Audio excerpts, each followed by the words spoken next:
আসসালামু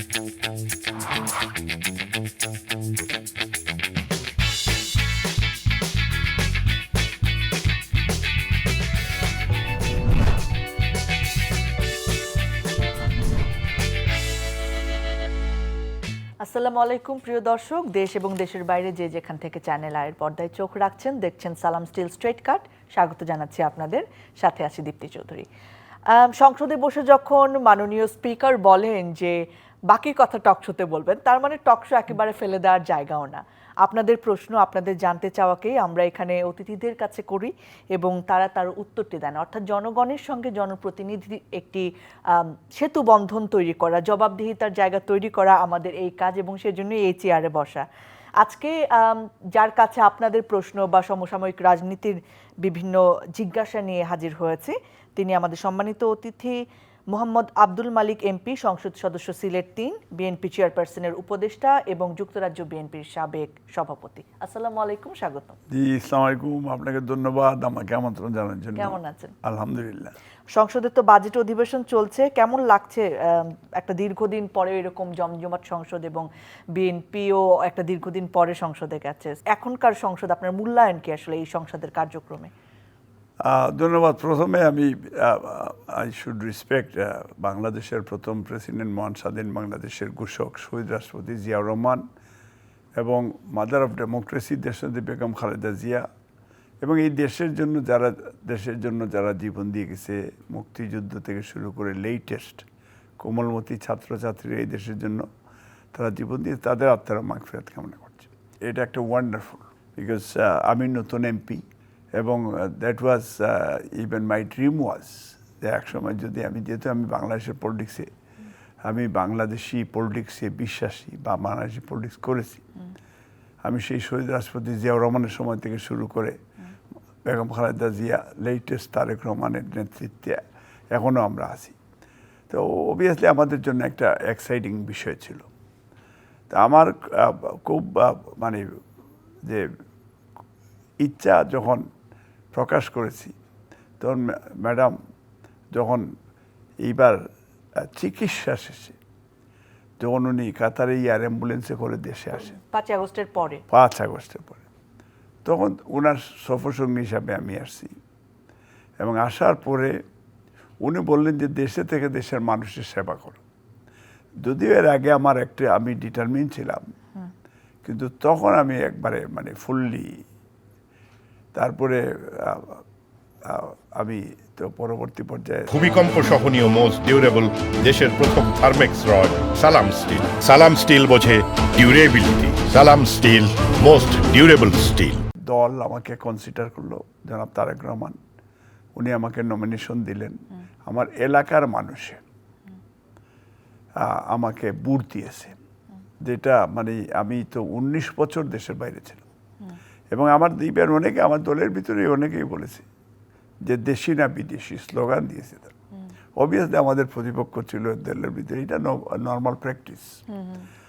তো তারপরে আলহামদুলিল্লাহ গ্রামের মানুষে তারা বলেছে যে আমরা যে টকশো বিষয়টা, যে আমরা যখন পুলিশে দৌড়াচ্ছে তারা গ্রামে থাকতেন, এবং কোনো সময় গ্রামের ভিতরে ছোটো ছোটো খাল, নালা, নদী, বিল, হাওর, এগুলিতে রাত্রে তারা তাদের রাত্র কাটাইতেন পুলিশের বয়ে। তখন তারা এই যে আপনার মোবাইলে যে টকশোগুলি তারা দেখেছে, কিন্তু কাছের থেকে দেখেনি। এই জন্য আমি প্রত্যেকটা ওয়ার্ডে গেছি, আমি গেছি, আমার দলের সবাই গেছে, আমার ছেলে মেয়েরা তারাও লন্ডন থেকে আসছে, আমার ওয়াইফও লন্ডন থেকে আসছে, এবং মানুষের ডোর টু ডোর গেছে, এবং মানুষে খুব এই কয়দিনে ধরেন প্রায় 3 মাসের মতো ক্যাম্পেইন করছি। আলহামদুলিল্লাহ আমরা অনেক চমৎকার। মানুষের কাছে যে গেছেন, কোন জিনিসগুলো মানুষ সবচেয়ে বেশি চেয়েছে আপনার কাছে? মানুষের একটা নিরাপত্তা চায়, এবং সত্যিকার অর্থে তারা একটা গুড লিডারশিপ চায়, এলাকার ডেভেলপমেন্ট চায়, এডুকেশনের বিষয়টা, হেলথের ইস্যুটা, রাস্তাঘাট নির্মাণ করবো কিনা। মানুষের একটা আতঙ্ক ছিল গত 15 বছর, এই দেশের কোনো ল অ্যান্ড অর্ডার সিচুয়েশন ভালো ছিল না। এবার আপনার একটা অনুষ্ঠানে দেখেছি বাংলাদেশের জাস্টিস, যেটা মনে হলো একটা মাস্তানের ভূমিকায় দেখেছি, সারা পৃথিবী দেখেছি। তো আপনার সেই দিনকার সৎ সাহসটাকে আমরা সাধুবাদ জানাই, যে অ্যাটলিস্ট কেউ না কেউ স্ট্যান্ড নিতে হয়। তো অল ওভার দি ওয়ার্ল্ড আমরা প্রত্যেকটা দেশেই আন্দোলনের হাসিনা বিরোধী আন্দোলন আমরা দেশের বাইরে সবাইকে নিয়ে আমরা করেছি। এবং আমাদের নেতা তারেক রহমানও উনি গত 17 বছর যে উনি মানুষের ভোটাধিকার ফিরিয়ে দেওয়ার জন্য ওনার 31 দফা কর্মসূচি বাস্তবায়নের জন্য উনি জাতির উদ্দেশ্যে বক্তব্য দেন এবং মানুষ এটা অ্যাকসেপ্ট করেছে। এবং মানুষের শহীদ প্রেসিডেন্ট জিয়াউর রহমানের সময়ে উনি তো আধুনিক বাংলাদেশের রূপকার ছিলেন। উনি সত্যিকার অর্থে এই দেশের সংবিধানে আল্লাহর প্রতি আস্থা এবং বিশ্বাস, সংবিধানে বিসমিল্লাহির রহমানির রহিম, বাংলাদেশি জাতীয়তাবাদ, সেখানে মুসলমান, হিন্দু, খ্রিস্টান, বুদ্ধিস্ট সবাই মিলেই তো আমরা জাতীয়তাবাদী, আমরা বাংলাদেশি। তো সেইখানে জিয়াউর রহমানের উত্তরসূরি মাদার অফ ডেমোক্রেসি দেশনেত্রী বেগম খালেদা জিয়া, উনি দেশের বাইরে আমার কোনো ঠিকানা নেই। এটা কিন্তু লন্ডনের একটা অনুষ্ঠানে, আমার অনুষ্ঠানে আমি কিন্তু ওনার বাম দিকে বসা, ওনার ডান দিকে আমাদের বর্তমান প্রধানমন্ত্রী উনি বসা, এবং এই ঘোষণাটা ওখানে দিয়েছিলেন। আমরা ওনাকে বলেছিলাম যে এখন দেশে না গিয়ে আপনি এখন দেশের বাইরে থাকেন। উনি তখন বলছে না, আমি মরলেও দেশে মরবো এবং আমি সেইখানে, এবং ঠিকই উনি চলে আসছেন। আসার পর আমার একটা প্রশ্ন এখানে, ওই যে লন্ডন নিয়ে যখন আসছে, জনাব তারেক রহমানের একটা মানে দীর্ঘ 17 বছরের নির্বাসিত জীবন তিনি সেখানে কাটিয়েছেন এবং স্বজন ছাড়াই বলা যায় মোটামুটি, মানে মা এত দূরে, ভাই মারা গেছে, এরকম অনেক কিছু ঘটেছে। তো আপনারা তো তার ওই সময়টায় খুব কাছে ছিলেন। ওই লন্ডনে জনাব তারেক রহমান মাননীয় প্রধানমন্ত্রী নির্বাসিত জীবনের যে রাজনৈতিক কার্যক্রম, সেটা নিয়ে আমাদের একটু জানান। প্রথমত যে উনি যখন প্রথম গেলেন উনি খুবই অসুস্থ ছিলেন। ওনার মা, ওনার ভাই, ওনার দেশ, এই ভাবনাটাই সবসময় ছিল, দেশের প্রতি ওনার যে আনুগত্য। তো ট্রিটমেন্টের পরে তখন উনি দেশ নিয়ে চিন্তা ভাবনা শুরু হলো। উনি রিসার্চ করেছেন এখানে। আরাফাত রহমান খোকন শেষ মুহূর্তে তো মারাই গেলেন চিকিৎসার অভাবে, এবং বেগম খালেদা জিয়া তো জেলেই গেলেন। কিন্তু সেই বেগম খালেদা জিয়া এবং দেখেন যে কোটি মানুষের জানাজা দোয়া পেয়েছে। এবং শহীদ প্রেসিডেন্ট জিয়াউর রহমানের সময় আমরা ওয়ার্ল্ডের প্রায় বিভিন্ন দেশে, ইভেন আমি নিজেই ওয়ার্ল্ডের যেমন Canada world youth leadership training করেছি। আমি উত্তরাখণ্ড নবন নাটোর 7 দিন ওই যে জিয়াউর রহমান ইউথদেরকে নিয়ে ট্রেনিং করেছিলেন। সেই ট্রেনিংয়ে আমি ছিলাম। আমাদের গয়েশ্বরদার ছিল, আব্বাস ভাই ছিলেন, হারিস চৌধুরী সাহেব ছিলেন, বা এইভাবে বাংলাদেশের প্রত্যেকটা দেশ এই যুবকরা ছিল। তারপরে আমরা 79 Canada world youth leadership training বাংলাদেশকে আমরা রিপ্রেজেন্ট করেছি, এবং আমি সেখানে ডেপুটি গ্রুপ লিডারের দায়িত্বে পালন করেছি। এই যে মানে বিশ্ব জুড়ে বাংলাদেশকে নিয়ে চিন্তা করা, কাজ করা, এই জায়গাটা একটু জানতে চাইবো। ধরেন বিভিন্ন দেশে যখন বাংলাদেশিরা থাকেন এবং তারা রাজনীতি করেন, ধরেন যুক্তরাজ্য শাখা বিএনপি বা যুক্তরাজ্য শাখা আওয়ামী লীগ বা জামাত বা যুক্তরাষ্ট্র আমেরিকার বিভিন্ন শাখা তো রয়েছে। সো এই প্রবাসী যে শাখাগুলো রয়েছে সেই শাখাগুলোর মানে গুরুত্ব কতটা মনে করেন? এবং আরেকটা একটু আমি মেনশন যদি করি যে এই রিসেন্টলি যুক্তরাজ্যে গিয়েছিল জুলাই আন্দোলনের অন্যতম নেতা হাসনাত আবদুল্লাহ এমপি যিনি এখন, এবং গিয়েছিলেন ডাকসুর ভিপি সাদিক কায়েম, এবং তাদের উপর আওয়ামী লীগের যারা ওইখানে রয়েছে তারা মোটামুটি একটা হামলা চালানোর প্রস্তুতি নিয়ে তারা উৎসব করে অক্সফোর্ডে গিয়েছেন, এবং একটা মানে অনাকাঙ্ক্ষিত ঘটনাও ঘটেছে। এইটাকে কিভাবে দেখছেন, এবং বিএনপিকে এটাকে প্রোটেস্ট করেছে কিনা, নিন্দা জানিয়েছে কিনা? আমি এটা নিন্দা জানাই, প্রতিবাদ জানাই। আমরা মুক্তিযোদ্ধার সন্তান, এবং সর্বপ্রথম শহীদ রাষ্ট্রপতি জিয়াউর রহমান যেদিন বলেছিলেন I major Zia declare independent of Bangladesh, সেই দিন প্রবাসীরা, স্পেশালি যুক্তরাজ্যের যে প্রবাসী লন্ডনে যারা ছিল, তারা কিন্তু ঝাঁপিয়ে পড়েছিল। তারা কিন্তু অস্ত্রের পয়সা দিয়েছে। তার পরবর্তী পর্যায়ে মুক্তিযুদ্ধের সর্বাধিনায়ক জেনারেল এম এ উসমানী, উনি সিলেটি ছিলেন, এবং সেই কারণে ওনারও আহ্বানে এই যে যারা বলে ইন্ডিয়ানরা টাকা দিয়েছে, এই সে ডাকা, মিথ্যা, ইসে লাই, এই টাকাটা প্রবাসীরা অস্ত্র কিনে দিয়েছে, এবং বিলিয়ন বিলিয়ন স্টার্লিং আপনার জাস্টিস আবু সাইদ চৌধুরীর নেতৃত্বে টাকাটা তারা দিয়েছে, এবং ট্রেনিংয়ের পয়সাটা দিয়েছে। এবং ভারতে খাওয়ার পয়সা দিয়ে ভারত অনেকে বিদেশ থেকে দেশেও চলে এসেছেন, হ্যাঁ জাফরুল্লাহ চৌধুরীর মতো মানুষ আসছে। তখন ডক্টর মুশারফ স্যার উনি হি ওয়াজ এ স্টুডেন্ট, এরপর doctor Moin Khan he was a student, তারা নেতৃত্ব দিয়েছে তখন।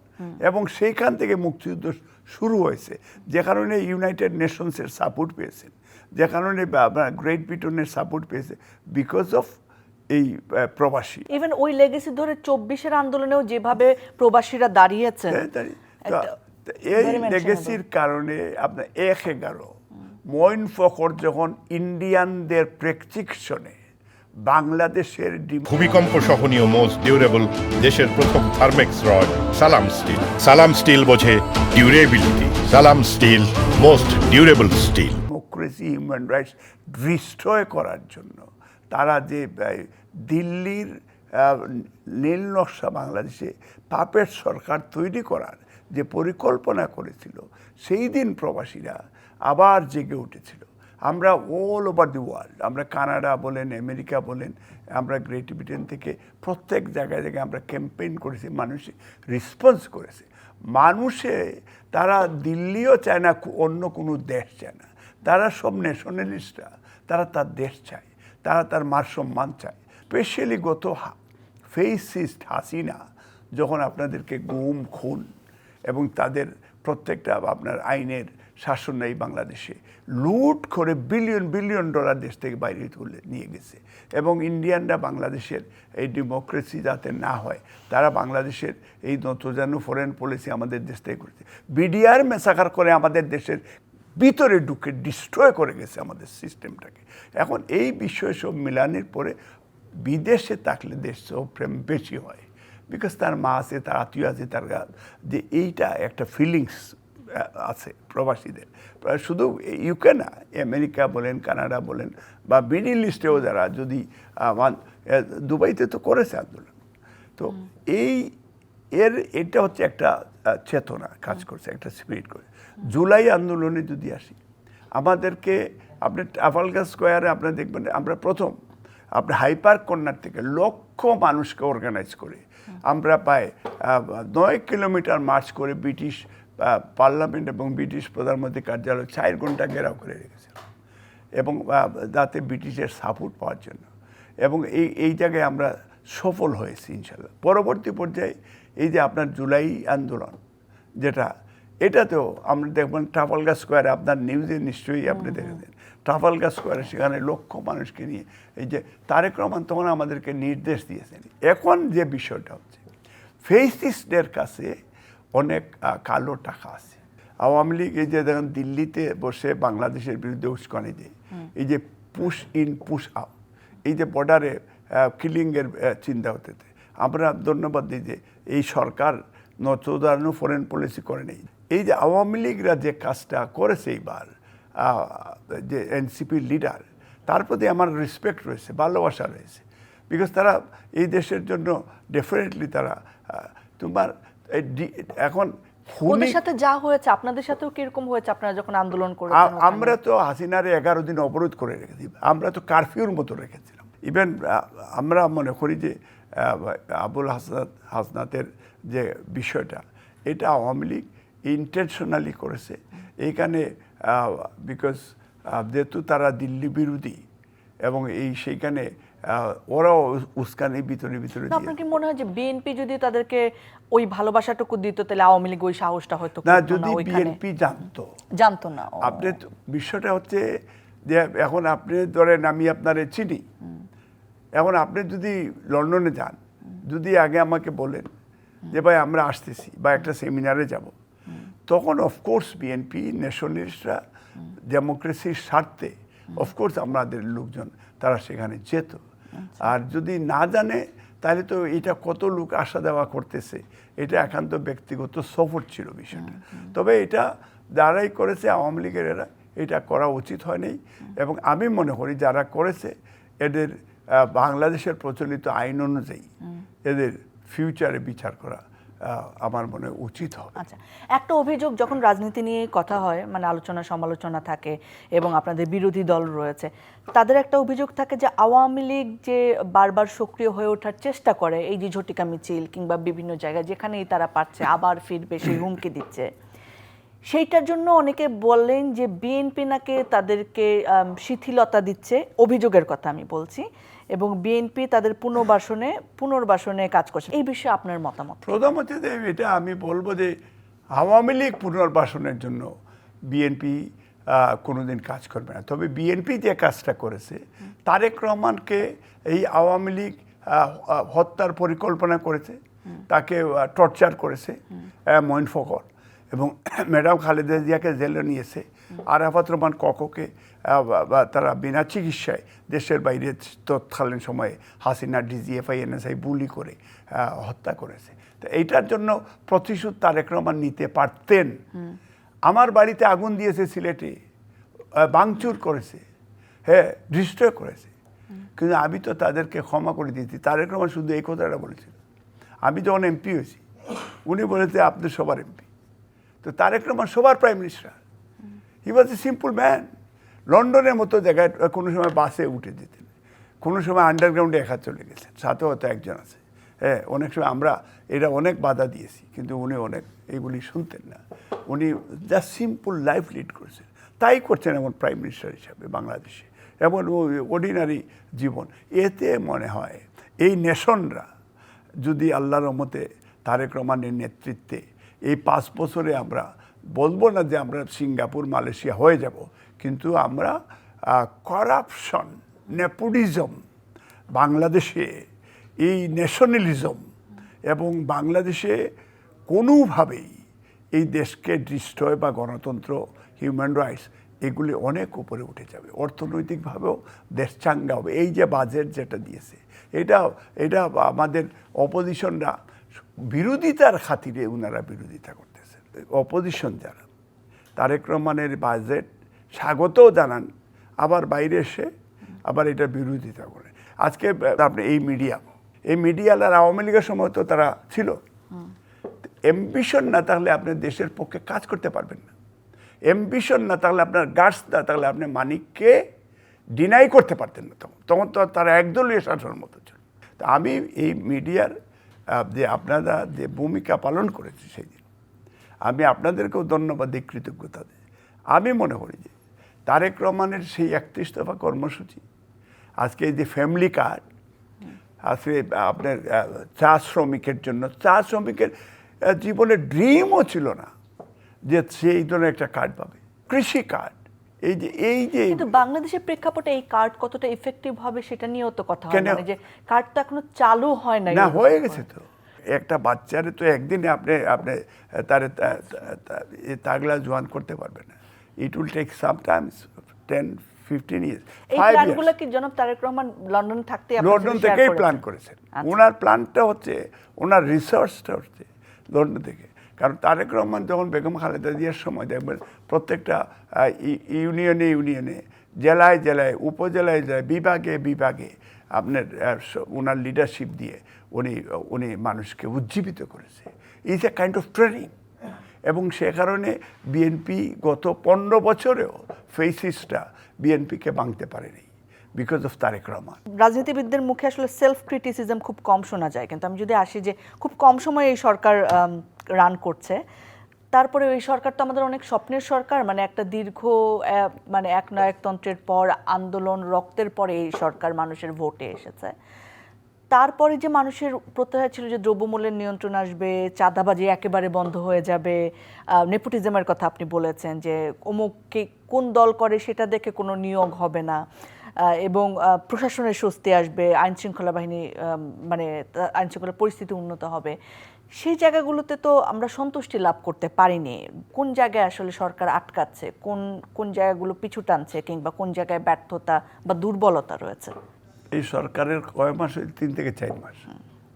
এক সেকেন্ড হচ্ছে এই যে এত বড় একটা বাজেট দিছে, আপনার অতীতে তো দেখেছি ঢাকা ঘেরাও, অচল আন্দোলন, হরতাল, স্ট্রাইক ইত্যাদি ইত্যাদি।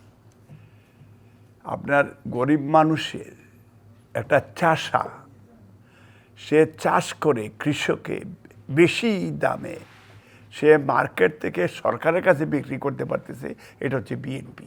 জিয়াউর রহমানের সময়ও এই যে আমরা এক্সপোর্ট করেছি দেশের বাইরে চাল ডাল, এবারও কৃষকের ভর্তুকি এই বিএনপি।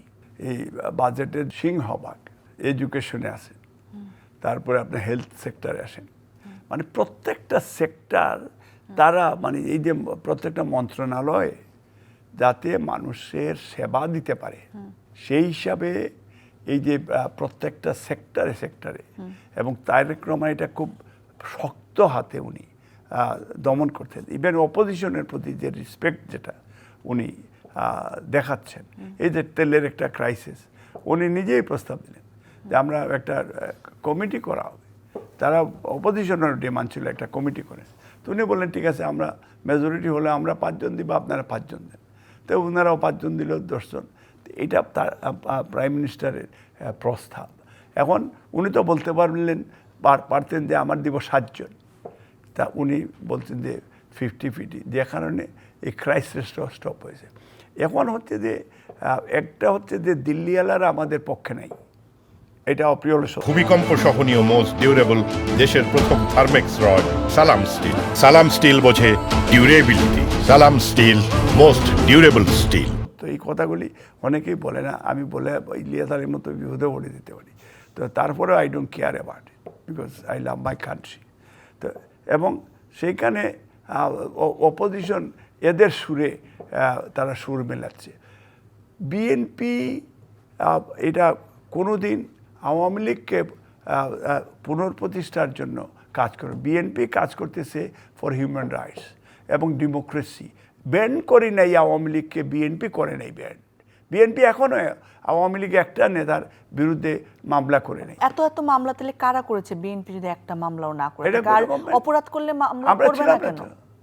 যারা হামলা হয়েছে তখন তো ডক্টর ইউনূস সাহেব এবং তার ক্যাবিনেট ছিল, আমরা ছিলাম না। এখন বলে আমরা গত 4 মাসে কয়টা কিন্তু অন্যায় করলে মামলা করা তো দোষের কিছু না। অফকোর্স করছে, কারণ এদেরকে এই ফেসিসদেরকে একবারে নির্মূল করে দেওয়া উচিত। ভাইয়ের বিরুদ্ধে, আমার বিরুদ্ধে, দেশের সব মানুষের বিরুদ্ধে তারা ষড়যন্ত্র করে, যারা দিল্লিকে তেলবাজি দিয়ে বাঁচতে মানে আমাদেরকে আমাদের সার্বভৌমত্বর বিরুদ্ধে যারা ষড়যন্ত্র করে, সেই ষড়যন্ত্রকারীরা এদের বিচার করা বাংলার জমিনে উচিত। কিন্তু আপনার কাছে জানতে চাই যে সামগ্রিকভাবে সরকারের যেমন একটা প্ল্যানিং থাকে 5 বছরের, তেমনি ব্যক্তি হিসেবে আপনি যখন একটা বিশাল জনসংখ্যার মানুষের প্রতিনিধিত্ব করেন, একজন জনপ্রতিনিধি, আপনারও নিশ্চয়ই প্ল্যান আছে। আপনি একজন সংসদ সদস্য হিসেবে 5 বছরে আপনার প্ল্যান কি? আপনি কি করতে চান? আমি আমার এলাকা দক্ষিণ সুরমা, ফেঞ্চুগঞ্জ, বালাগঞ্জ এবং সিটি কর্পোরেশন 6টা ওয়ার্ড, আমরা দক্ষিণ সুরমা একটা মেগা সিটি করতে চাই। আমার দক্ষিণ সুরমা অলরেডি আমাদের মাননীয় প্রধানমন্ত্রী একবার গিয়েছেন, যদিও ওনার শ্বশুরবাড়ি। তারপরে মাননীয় এলজিআরডি মিনিস্টার গিয়েছে, প্রতিমন্ত্রী গিয়েছে। এবং আমার এলাকায় যেমন 4 লেনের রাস্তা একবারে বালাগঞ্জ পর্যন্ত লিড করবে দক্ষিণ সুরমা থেকে, যাতে বালাগঞ্জ থেকে এখন আসতে 2 ঘন্টা লাগে, তখন আমার 20 মিনিট যাবে। তারপরে ধরেন আমাদের এডুকেশনটা, কারিগরি শিক্ষা, মানে প্রত্যেকটা, এই যে সৌদি আরবে আপনি যান, আমাদের যে বিউটিফুল নার্সগুলি যায়, আমাদের ছেলেরা যায়, আমাদের যে দেশের বাইরে, নট অনলি সৌদি আরব, অনেকে আছে মানে হায়ার এডুকেশনের জন্য তারা যায় লন্ডনে, আমেরিকায়, কিন্তু যাওয়ার পরে তার ল্যাঙ্গুয়েজ প্রবলেম বা অনেক ধরনের, এই ট্রেনিংগুলির জন্য ইউনিটে কারিগরি শিক্ষা, আমাদের শুধু কারিগরি শিক্ষা না, প্রত্যেকটা সেক্টরকে আপনার ট্রেনিং করার জন্য সেই প্রশিক্ষণ আমাদের এলাকায় আমরা চাই যে অন্ততকে এই 5 বছরে, এই যে আমার এক ছেলে লন্ডন থেকে আসছে, সে পরিষ্কার পরিচ্ছন্নতা তার নিজের থেকে প্রায় 23 লাখ টাকার মতো খরচ করছে। আপনার সে সিঙ্গাপুর করতেছে। নির্বাচনের আগে না পরে? নির্বাচনের পরে। He is a nutrition. আমার বড় ছেলে হি ইজ এ লয়ার। আমার মেয়ে একটা কলেজে সায়েন্স টিচার। এরা এসে গ্রামের মানুষের কীভাবে করবে তাদের যে প্ল্যান, আমাদের পরিকল্পনা হচ্ছে যে আমরা ইনশাল্লাহ আপনি দেখবেন যে আর 3 থেকে 4 বছর পরে আমার এলাকায় একটা রাস্তাও ফাঁকা থাকবে না, সব পাকাকরণ হয়। লাভলি। সো তখন বা তার আগে অবশ্যই আপনার সাথে আমার আবার দেখা হবে। না, দেখা নিশ্চয়ই। হইতে হবে। Yes. 1 বছর পরে আপনি আমার ইন্টারভিউ নেবেন, হ্যাঁ। দেখবেন আমি কতটা রাস্তা তারপরে আপনাকে- আপডেট নেব। হ্যাঁ, এবং লিস্ট করে আসবে, এবং আপনাকে আমি ইনভাইট করব, আপনি দেখবেন, ঘুরবেন এক সাংবাদিক হিসেবে, এবং আপনি ওই যে হাফ ফ্যাসিলিটি এই হিসাবে আপনাকে হাত করা খাইবার লাগে। হ্যাঁ, এবং হাত করাও খাবার বেড়ে। এবং এই মুহূর্তে যারা আমি এই যে প্রবাসীদের জন্য আমাদের যেটা আমাদের সিলেটে এই আন্তর্জাতিক বিমানবন্দর, উসমানী বিমানবন্দর, এটা এখন পর্যন্ত আপনার যে ধরনের অন্যান্য এয়ারলাইন্সগুলি আসার কথা এখনো আসতেছে না। আমরা আশা করি মাননীয় প্রধানমন্ত্রী এটা ওনার সুনজর থাকবে সেইখানে। তিনি নিজেও এসে ওখানেই নেমেছিলেন। উনি নেমেছেন, এবং আমার দক্ষিণ বা ফেঞ্চুগঞ্জ, বালাগঞ্জ, প্রত্যেকটা ব্রিজ কালভার্ট যেগুলি অসম্পূর্ণ আছে, এগুলি উনিও বলেছেন যে আপনি ডিও দেন, আমি কাজ করে দেব। এবং ইতিমধ্যে আমরা ইনশাল্লাহ প্রায় কম 3টা উপজেলায় অ্যাটলিস্ট এই 4 মাসে কম হইলে অন্ততকে 100টা রাস্তার মতো আমরা পাকাকরণের মানে ছোটোখাটো রাস্তা প্রকল্প হাতে নিয়েছেন। কমপ্লিট করে ফেলেছি। ও লাভলি। ব্রিজ কালভার্ট কমপ্লিট করে ফেলেছি, এবং ফেঞ্চুগঞ্জ সার কারখানা এটাকেও আরেকটু মডার্নাইজ করার জন্য আমি মাননীয় এই যে ইন্ডাস্ট্রি মিনিস্টার, ওনাকে 2-3 সপ্তাহের ভিতরে, আজকেও কথা হয়েছে পার্লামেন্টে, উনিও যাবেন এলাকায়, মাননীয় প্রধানমন্ত্রী যাবে, এলজিআরডি মিনিস্টার যাবে। আমি আমার এলাকার জন্য, that is my dream to make small Singapore. আপনার এবং আপনার জনগণের জন্য অনেক অনেক শুভকামনা থাকলো। Thank you. নিশ্চয়ই আবার দেখা হবে। থ্যাংক ইউ, আপনাকেও। প্রিয় দর্শক, আপনাদেরকে ধন্যবাদ জানাচ্ছি যারা এতক্ষণ সঙ্গে ছিলেন। আমাদের জনপ্রতিনিধি যারা রয়েছেন, আমি আশা করছি যে প্রত্যেক এলাকাতে নিশ্চয়ই তারা ইতিমধ্যে কাজ শুরু করেছেন, এবং সেই কাজ কেমন চলছে, আপনারা সেখানে কেমন রেসপন্স করছেন, সেই কথাগুলোই নিশ্চয়ই আমাদের আয়োজনে তুলে আনার চেষ্টা করব নানা সময়। আপনাদের সাথে আবার দেখা হবে। আজকের মতো বিদায় নিচ্ছি।